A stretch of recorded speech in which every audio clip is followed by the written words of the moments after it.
నమస్తే నేను Chandana welcome to great Andhra ఇప్పటివరకున్న టాప్ స్టోరీస్ చూద్దాం బాబు గారు అంతిమంగా బాధితులు ప్రజలే ఈ చట్టంతో చంద్రబాబు సాధించేది సున్నా సీఎం రమేష్ కంపెనీ పనుల్ని అడ్డుకున్న ఆది అనుచరులు అత్యాచారాలపై ప్రభుత్వం రొటీన్ డైలాగ్స్ విప్ కాదు మంత్రి కావాలి ప్రభుత్వం వద్ద డబ్బు లేదు కానీ సూపర్ 6 సంక్షేమ పథకాలను అమలు చేయాలి సంపద సృష్టించే వినూత్న ఆలోచనలు నా దగ్గర ఉన్నాయి అని ఇటీవల ముఖ్యమంత్రి చంద్రబాబు నాయుడు అంటే ఏమిటబ్బా ఆ ఆలోచనలు అని చాలామంది అనుకున్నారు.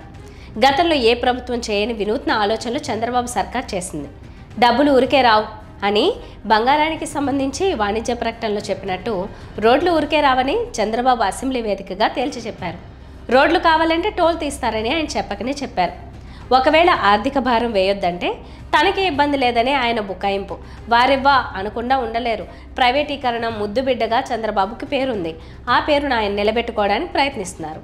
రోడ్లపై ఎవరూ చేయని ఆలోచన ఆయన చేశారు. ప్రైవేటీకరణ ఆలోచనలపై బహుశా ఆయనకు మాత్రమే పేటెంట్ ఉన్నట్టుంది. అసెంబ్లీలో రోడ్లపై ఆయన ఎంత చక్కగా చెప్పారో తెలుసుకుని తరిద్దాం. జాతీయ రహదారుల తరహాలో రాష్ట్ర జిల్లా స్థాయిలోని అన్ని ప్రధాన రోడ్లపై టోల్ గేట్లు ఏర్పాటు చేయాలని ఆలోచిస్తున్నాం.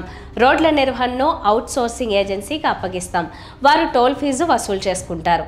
దీనికి ప్రజలను ఒప్పించాల్సిన బాధ్యత ఎమ్మెల్యేలదే. ఎక్కడైనా వ్యతిరేకిస్తే అక్కడ గుంతల రోడ్లతోనే ఉండాలి అని ముఖ్యమంత్రి చంద్రబాబు నాయుడు అన్నారు.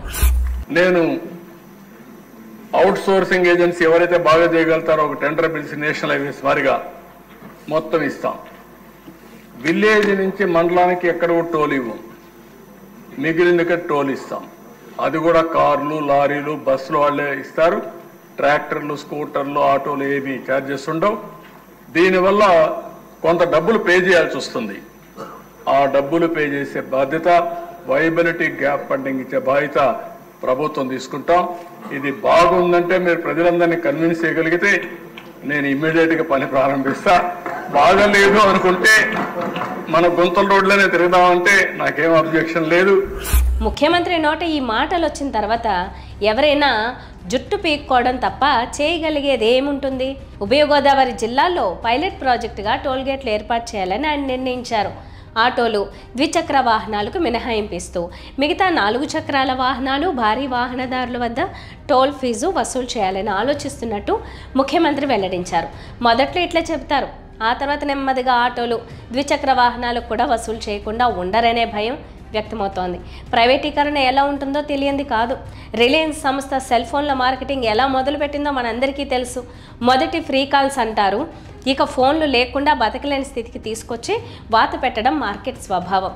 ఇప్పుడు కూడా రోడ్ల పరిస్థితి ఇట్లే ఉంటుందనే అనుమానాలు లేకపోలేదు. ఏది ఏమైనా చివరికి గ్రామీణ ప్రాంతాల్లో కూడా రోడ్లకు టోల్ గేట్లు పెట్టడం అంటే మన వ్యవస్థ ఏ స్థితికి దిగజారిందో అర్థం చేసుకోవచ్చు. మరీ ముఖ్యంగా ప్రభుత్వాలు ప్రజలకు ఉచితంగా అందించాల్సిన సేవల్ని ముక్కు పిండి మనతోనే డబ్బు వసూలు చేయాలని నిర్ణయించడం ఆందోళన కలిగిస్తోంది. ముఖ్యమంత్రి చెబుతున్నట్టు 4 చక్రాల వాహనాలు తమపై పడే టోల్ ఫీజుల భారాన్ని ప్రయాణికులు లేదా వినియోగదారులపై వేయకుండా ఉంటాయని ఎలా అనుకుంటున్నారు? అంతిమంగా ప్రజలే బాధితులు. చంద్రబాబు నాయుడు కొన్ని కొత్త ఆలోచనలు చేస్తుంటారు. చాలా సబబుగా కనిపించే ఆలోచనలు, దేశానికి ఉపయోగపడేవిగా కనిపించే ఆలోచనలు. అలాంటి ఆలోచనలో ఒకటి మన దేశంలో జననాల రేటు పెరగాలి అనే వాదన తెరపైకి తేవడం. దేశంలో జనాభా ఎక్కువగా ఉన్నప్పటికీ యువత చాలా తక్కువగా ఉందని, అందువల్ల ఉత్పాదకత తగ్గుతుందని, యువతరం అత్యధికంగా ఉండాల్సిన అవసరం ఉందని, చైనా జపాన్లో ఎక్కువ మంది పిల్లలను కండాన్ని ఇప్పుడు ప్రోత్సహిస్తున్న పరిస్థితికి రాకముందే మనం మేలుకోవాలని ఆయన అంటున్నారు. అందువల్ల జననాల రేటు పెరగడం ఒక్కటే మార్గమని, మన దేశం నుంచి కోట్ల మందిని విదేశాల్లో ఉద్యోగాలకు అందించే పరిస్థితి రావాలని ఆయన అంటున్నారు. యువత పెరగాలి.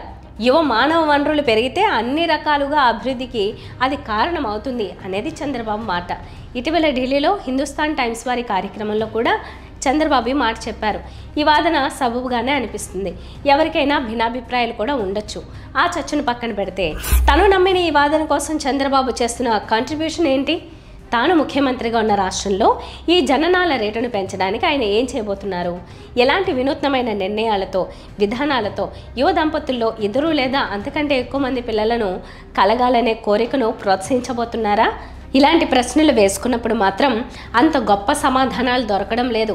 చంద్రబాబు ఈ దిశగా ఇప్పటిదాకా తీసుకున్న గొప్ప నిర్ణయం ఏమిటయ్యా అంటే పంచాయతీ ఎన్నికల్లో 2 కంటే ఎక్కువ పిల్లలు ఉన్నవారు పోటీ చేయడానికి అనర్హులుగా సూచించే అంశాన్ని రద్దు చేస్తూ ఆ చట్టాన్ని సవరించడం మాత్రమే. ఈ ఒక్క చర్యతో ఎన్ని కుటుంబాల్లో అవగాహన పెరుగుతుంది, ఎన్ని లక్షల కోట్ల కొత్త జననాలు సాధ్యమవుతాయి. రాష్ట్రంలో ఉండేది 13,000 పైచిలకు పంచాయతీలు. వీటి పాలకులుగా పదవులు కోరుకునే వారికి తప్ప ఈ చట్ట సవరణ బిల్లుతో ఎవరికి పని లేదు. నిజానికి 3 కూడా అర్హులే అనడం తప్ప 1 2 ఉంటా అనర్హులని ఈ సవరణ కూడా చెప్పడం లేదు. అదే సమయంలో హిందుస్థాన్ టైమ్స్ కార్యక్రమంలో 2 కంటే తక్కువ ఉంటే అనర్హులు చేయాలని చంద్రబాబు తన అభిప్రాయం చెప్పారు. ఇలాంటి చట్ట సవరణ వల్ల సాధించేది ఏమీ ఉండదు. మహా అయితే ఓ 50,000 కుటుంబాల్లో కొంత అవగాహన మాత్రమే. అలా కాకుండా దంపతులకు పుట్టే 2వ బిడ్డకు 3వ బిడ్డకు ప్రత్యేకంగా ఏమైనా ఇన్సెంటివ్స్ను ప్రభుత్వ పరంగా ప్రకటిస్తే ఏమైనా అదనపు ప్రయోజనం ఉండవచ్చు. అలాంటి క్రియాశీల ఆలోచనల జోలికి వెళ్లకుండా ఏదో మొక్కుబడిగా చేశామన్నట్టుగా చెప్పుకోవడానికి ఇలాంటి చట్ట సవరణ పనికొస్తుందని పలువురు వ్యాఖ్యానిస్తున్నారు. Anakapalli MP CM Ramesh Naidu, Jammalamadugu MLA Adinarayana Reddy ఇద్దరు బీజేపీ నాయకులే. ఇద్దరు ఒకే జిల్లా ఒకే నియోజకవర్గానికి చెందిన నాయకులే కావడం విశేషం. అయితే తమ్ముడే పేకాటే అనే రీతిలో ఎమ్మెల్యే ఆదినారాయణ రెడ్డి వర్గీయులు వ్యవహరిస్తున్నారు. సీఎం రమేష్ నాయుడికి చెందిన రిత్విక్ కంపెనీ జమ్మలమడుగు నియోజకవర్గంలోని కొండాపురం మండలం దొబ్బుడిపల్లిలో చేపట్టిన పవర్ ప్రాజెక్టు పనులను అడ్డుకున్నారు. సంస్థ ఇంజనీర్లపై దాడికి తెగబడ్డారు. సంచలనం రేకెత్తిస్తున్న సంఘటనకు సంబంధించిన వివరాల్లోకి వెళితే వైసీపీ హయాంలో వైఎస్ఆర్ జిల్లాలోని గండికోట ప్రాజెక్టు ఆధారంగా 1000 మెగావాట్ల సామర్థ్యంతో ఆదాని హైడ్రో పవర్ ప్రాజెక్టు ఏర్పాటుకు నిర్ణయించింది. కొండాపురం మండలం దొబ్బుడిపల్లె, రావికుంట, తిరువాయిలపల్లె గ్రామాలతో పాటు మైలవరం మండలం బొగ్గులపల్లె పరిధిలో 250 ఎకరాల ప్రభుత్వ భూమి, 150 ఎకరాల ఫారెస్టు భూమిలో ఈ ప్రాజెక్టు ఏర్పాటు చేయాలని నాటి ప్రభుత్వం సంకల్పించింది. మొదటి విడతలో 1800 కోట్లతో పనులకు శ్రీకారం చుట్టింది. టెండర్లలో రిత్విక్ సంస్థకు పనులు దక్కాయి. పనుల సంస్థ మొదలుపెట్టింది. అయితే తమ నియోజకవర్గంలో అన్నీ తమకు అనుసంధానంలో జరగాలని ఎమ్మెల్యే ఆదినారాయణ రెడ్డి వర్గీయులు హుకుం జారీ చేశారు.